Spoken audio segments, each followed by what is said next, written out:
All right, folks, welcome back. A little bit of an impromptu, off-the-cuff video from good old ICT. All right, so what brought me on YouTube today? Well, yesterday I had a whole lot of fun exposing another YouTube fraud, and I'm sure you all probably caught wind of that. And a little bit of my colorful language come out. I'm human. I'm not perfect. But sometimes things need to be said in no uncertain terms. So, carrying on along with that theme and keeping this circus alive, I got sent by 7 or 8 of you this fella. Now, you probably heard me say things in the past on this YouTube channel where I'm comparing and contrasting, where I'll show you entries, I'll show you the management of the position, albeit in demo or paper trade on TradingView, but I'm not using the replay function. This young man seems to be fond of the replay button or these types of things here in his charts or overlays. And that's not trading, that's not executing, that's not managing anything, that's not even pushing any button. It's just marking up and that's it. And while that's okay, and I don't have a problem with that per se, I do have a problem with that. This right here, okay? Because everyone knows who that's directed to, namely me. So you can see a lot of the stuff here. There's an influence that I've had on this guy. And while I don't trade like he's doing, you can see the influence I had on him. Market structure is not all there is. Okay, I'm going to give you a little bit of a lesson today. And this is something I would have really preferred to keep for my mentorship, but I really feel generous today. So I'm going to take you over to the chart. And this is the British pound. Okay, now I'm going to start talking about things in hindsight here, but I'm also, at the end of this, I'm going to take you right into yesterday's mentorship video. And you'll actually see and hear me say what I told my group almost 18 hours ago. Oh, let's see. When was it posted? Yeah, 17 hours ago. So, and the time right now is noon, East Coast time. You can see it down here. So everything I'm saying and what I'm going to show you at the end of the video, I was on the hard right edge of the chart. And before it even did what I'm going to explain to you here, I already seen what it was going to do. So was able to forecast it, let's say it that way. Okay. So this idea of market structure being just structure, that's not at all what the markets rely on. There is an underlying narrative that needs to be understood. Otherwise, if you don't understand what the present narrative is, what is the market following? What premise is it under? And market structure is not the be-all end-all. It's not the panacea. It's not the answer to everything. Now, it does provide framework. I'm not going to deny that. Okay. And in fact, that's how I started teaching on baby pips back in 2010. I started with very basic, rudimentary ideas about market structure that I learned from Larry Williams. I later on learned, years after my introduction to Larry Williams' idea of market structure, which is nowadays prevalent in everybody's rip-off course, the idea of market structure. Okay, and when there's a market structure break or when there's a shift in market structure, there's 2 distinctions there. Okay, not everything is equal when it comes to market structure. There is classic market structure, and then there is institutional market structure. And I'm going to tell you and teach you exactly the difference between those two. Okay. The young man that runs this, I don't have a Instagram, otherwise I would have reached out and commented on here, and I'm not going to create an Instagram yet because I'm going to be creating one in March of 2022. Once I get my Instagram back in operation in March, I'm going to tag a couple people and then I'll let you know what that account is, because I want them to be tagged. Otherwise, if they know what Instagram I have, they'll just block me and it'll be just, falling on deaf ears. But at least everybody will see it. It'll be there, and then we can let the games begin. Now, with all that out of the way, let's get down to the nitty gritty here.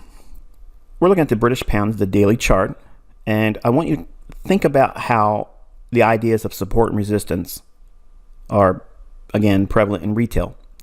And the young man that operates that Instagram is pretty much a support and resistance kind of guy.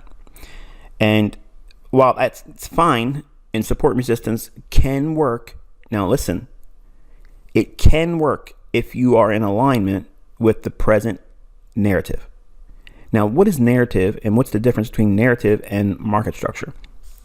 Well, if you look at price action like this, okay, market structure in its classic sense, well, if you look at this high here, this high being broken there, and if it comes back down in, that's a classic resistance, broken, turn, support.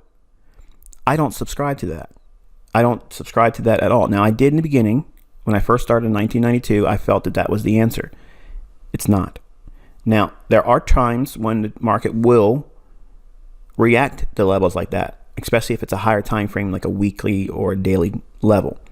There's going to be some sensitivity there, but there isn't always going to be that higher time frame level to key off of. So you're going to have to use smaller time frames. Otherwise, you'll just sit on your hands a lot throughout the year and have very little trading. And I guess that's not a problem if you're predisposed to having a long-term perspective and analysis. But most traders today want to be in there either short-term trading or scalping, day trading, that type of thing, because it's the fast money game that everybody wants to be a part of. And maybe I'm guilty of, helping that movement, but that only matches my personality, really. If it doesn't match yours, then obviously it's not a good thing for you to do. But what is being shown here in this chart, we have an old high here. Notice the candles close here and then they open here. So we have this wick and we have this wick right there. Same thing here, small little wicks above it. When I'm looking at price, I'm looking at how the market reaches back into areas of liquidity. And most people will say, well, yeah, there's buy stops above this high. There's sell stops below that low. There's sell stops below that low. Buy stops above this high. And sometimes that's true, and other times it's not. I want you to think about price like this. Okay, I'm going to go into your settings on TradingView, go to settings, and go up to wicks and toggle that box. Take it off, and now you have this. When I'm looking at price, I'm looking at it initially with this perspective. I'm ignoring the wicks. I'm focusing on the bodies because that's the primary volume in each one of these individual candles. I'm not arguing that this candle didn't trade higher. Okay, during this interval on that day, yes, the British pound versus US dollar did in fact trade higher. I'm not referring to it after it's closed and moved away from it in the same sense. Now, there are times and there are things I'm looking for when I'm considering the wick, but right now I'm teaching market structure. Okay, and this is institutional market structure. That means your perception of price being support and resistance is not the same thing as the interbank. Those traders are not looking at the market through the lens of support and resistance. They're looking at it from two unique perspectives: liquidity and imbalance. That's it. Now, above these candles' bodies, there's going to be buy side liquidity. That means buy stops. Anyone that's been short has a buy stop right there. Now, you might be thinking, who would have a stop when it's trading over here? Large funds, folks that hold a position long term. There's a lot of businesses that hold currency because they're waiting to do future transactions. So liquidity above here may not necessarily line up with the commerce end of the Forex, but there's going to be a large fund. Some entity will have a stop here or a buying interest above that high. Long-term trend models will look to buy above that. So when the market trades up there, notice what it's doing. The bodies go just above that old area where the bodies were here. It does not go above where those wicks were. It doesn't need to. The institutional perspective I'm showing you here is the market's reaching for that liquidity, just in the same way it did in a reverse. These bodies here, the market dropped down below that to accumulate all the sell side liquidity there. And then it rallies above to take the buy side liquidity here, and then ultimately there. Now, that's reaching for liquidity. That's institutional market structure 101.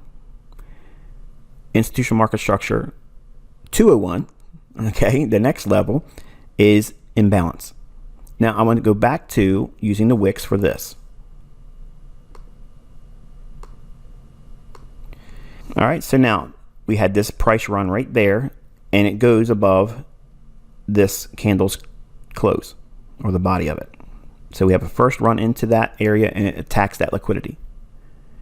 When it creates this price run, what is it created in this particular candle? It's created an imbalance.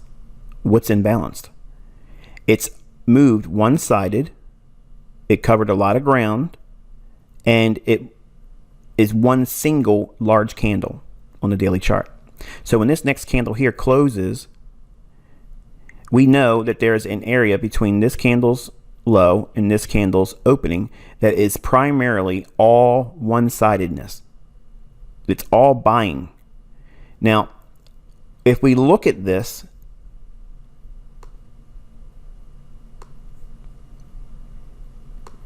and frame it in such a way where this begins the imbalance and this ends it. Well, if we start to trade down into that like we did on Wednesday, the likelihood is that we're probably going to trade down into this candle's high to rebalance. And I don't need it to trade back to this particular candle. Now I'm going to put it in for contrast. There you go. So it does trade to it, and that's fine. But I'm not looking at it that way. I'm looking at it from an institutional market structure. This needs to be rebalanced. If it's going lower, it's going to rebalance there. It just happens to have this old high back here, which would be classic market structure, where it retrades back to. Resistance, broken, turn, support. That's fine and great. I don't subscribe to that. What I'm looking at is the importance of this candle's high. Now, back on Baby Pips in 2010, I taught everyone to look at the daily highs and lows. And if you were to study those, you would start seeing these things as I teach it. Most students really drew no parallel to what I do in teaching and mentorship, and even on this YouTube channel, to those early days when I used to prompt everyone, look at the last 3 days high and low, and look at the open and the closing price. Because if you would have been studying that, you would have found the early observations that I had in 1992. So if you look at what's going on here, we're going to take this whole framework and drop down into an hourly chart. All right, so here's the hourly chart on the British pound.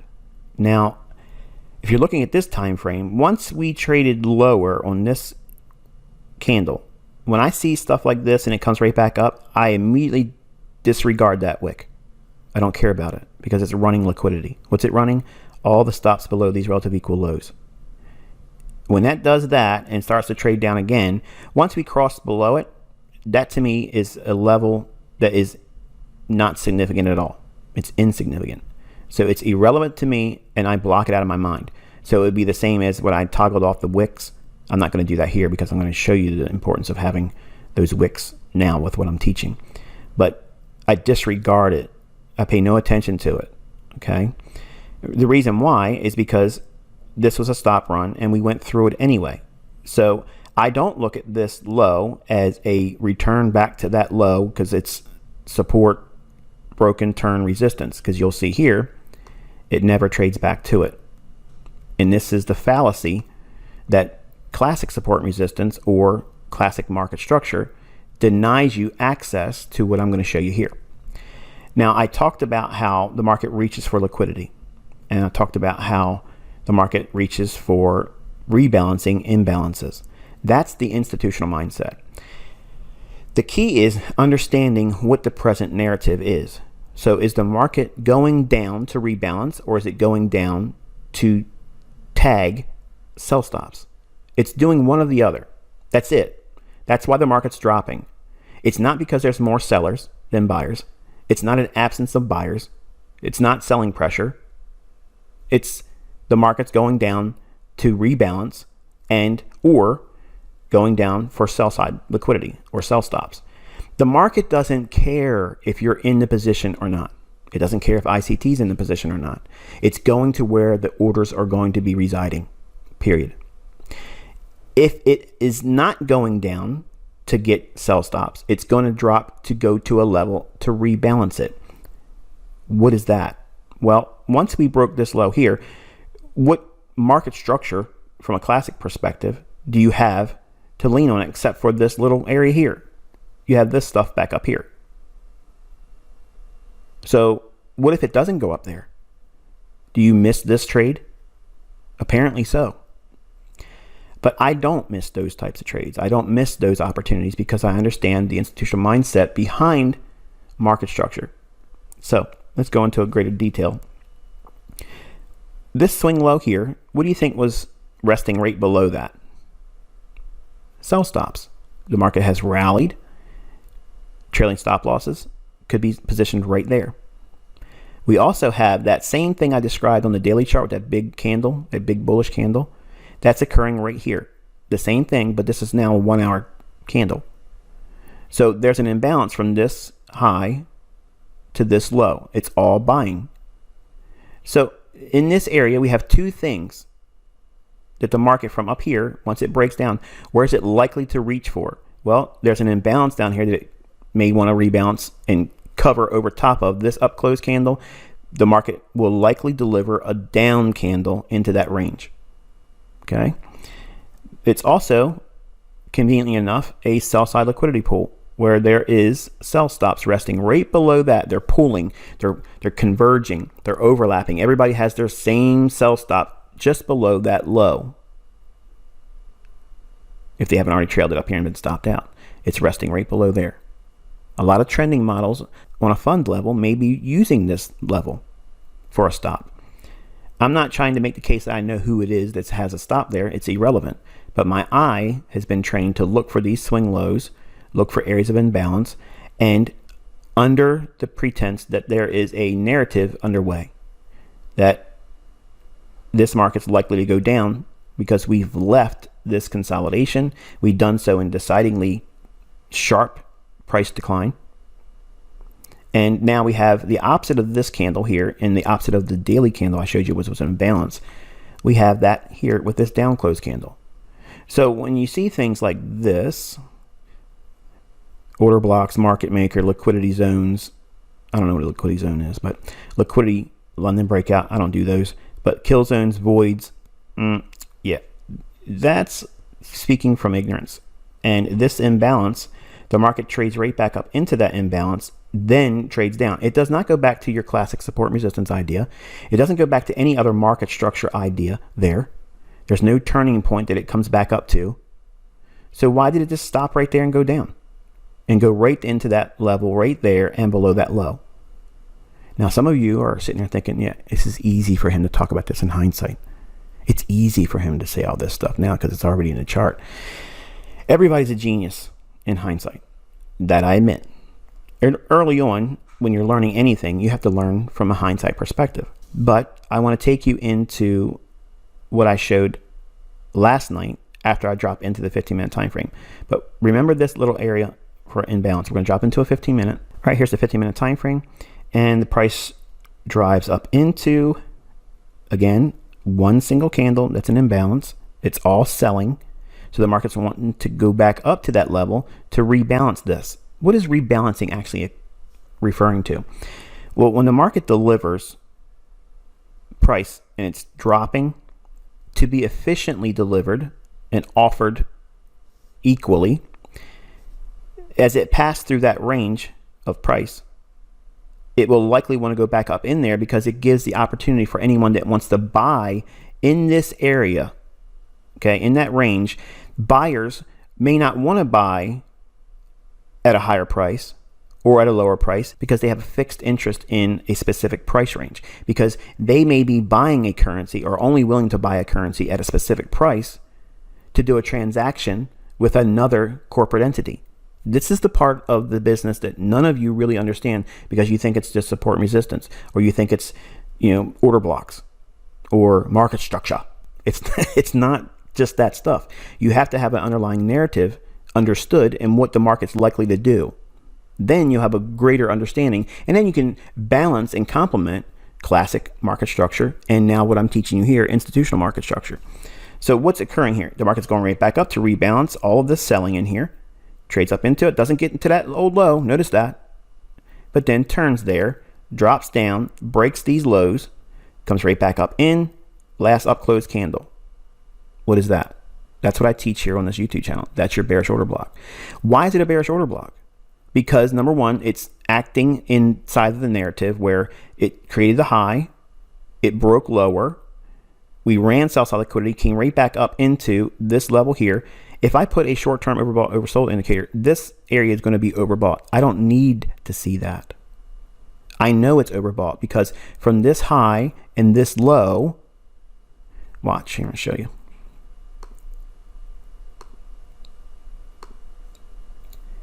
From this high down to this low, right there. If that's a range or dealing range that we're in present study of, if you're watching it live, from this high down to that low, when it was trading right there, how much has it covered from the high to the low? A large percentage of it, right? About 80% of it. Now, I'm eyeballing that. I'm not going to put the fib on. I felt inclined to do so, but I'll leave it to you to do it. But that's about 80, if not more, of a percentage from this low to high. It's retraced all that, and it went right above this short-term high. What is it doing? It's going after the buy stops. So the market's only going up from this low up to that high to take out the buy stops. Then it drops hard. And does it drop just to some random level? No, that's that level that I showed you perfectly. So when you see stuff like this joker, that's coming from a stance of ignorance. There is no umbrella statement that market structure answers everything. Structure is not structure. There's two different forms of market structure. The classic retail perspective that Larry Williams has really made popular, and what I have taught early on, and then what I understood later on after that, which is how the markets really book. It runs for liquidity or it runs to rebalance. That's it. It doesn't matter what your pattern or my pattern says. It doesn't matter what theology says about that particular market. Okay, it doesn't matter what the fundamentals are. Okay, it doesn't matter the opinion of CNBC's anchors. It doesn't matter what anybody says. It matters what the narrative is right now. Is it going lower to go down for stops or to rebalance? If that's not true, then it's going to consolidate or go higher. If you can't discern whether or not it's going to consolidate or go higher, then it's likely to keep going lower. So what is it going to reach for? Liquidity, which is sell side liquidity or sell stops, or it's going down to an area to overlap an area where one single candle stands by itself, and that imbalance will be the draw on liquidity. Okay, so let's go over to video, and I'll close this one, and you can hear me actually talk about this whole business here and going down to them levels 18 hours ago almost now. Hourly chart, British pound. Again, disregard this wick here. So we have two areas of liquidity here and here.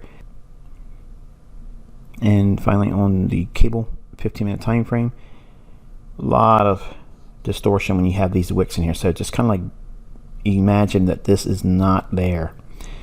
And we have a little imbalance there. We can see it trade up into that, but it could really just reach in here too. I like that better than just touching that, because that would be hitting this level but leaving the gap entirely open. I don't like that. I like the idea coming up to it, just getting above this candle's high and rolling over and getting that.